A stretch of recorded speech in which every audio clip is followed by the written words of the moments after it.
நிச்சயமாக பவித்ரா. கோவை மாவட்டம் மேட்டுப்பாளையம் கோத்தகிரி மலைச்சாலையில் உதவிக்கு சுற்றுலா சென்றுவிட்டு திரும்பிய சுற்றுலா வாகனம் கவிழ்ந்த விபத்தில் 30க்கும் மேற்பட்டோர் காயமடைந்தனர்.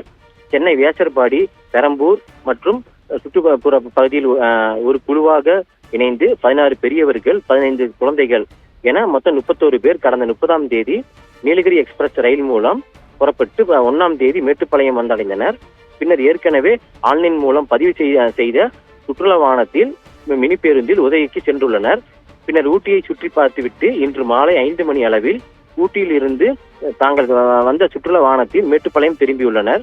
சுமார் 7 மணி அளவில் வாகனம் கோத்தகிரி மேட்டுப்பாளையம் சாலையில் பவானி சேகர் அணைக்காட்சி முனை அருகே வந்தபோது சுற்றுலா வாகனம் நிலை தடுமாறி சாலையோர பள்ளத்தில் கவிழ்ந்து விபத்துக்கு ஏற்பட்டது.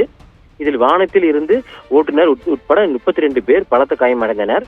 விபத்து குறித்து தகவல் கிடைத்ததும் காவல்துறையினர் மற்றும் ஆம்புலன்ஸ் வாகனங்கள் சம்பவ இடத்திற்கு விரைந்து சென்று காயமடைந்தவர்கள் ஒவ்வொருவராக மீட்டு மேட்டுப்பாளையம் அரசு மருத்துவமனைக்கு சிகிச்சைக்காக அழைத்து வந்தனர். படுகாயமடைந்த 6 பேருக்கு முதலுதவி சிகிச்சைக்கு பின்னர் மேல் சிகிச்சைக்காக கோவை அரசு மருத்துவமனைக்கு அனுப்பி வைத்தனர்.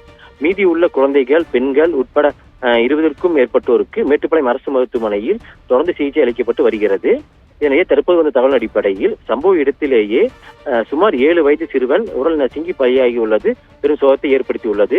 மேலும் சிறுவனின் உடலை போலீசார் கைப்பற்றி மேட்டுப்பாளையம் அரசு மருத்துவமனைக்கு கொண்டு வந்துள்ளனர். பவித்ரா.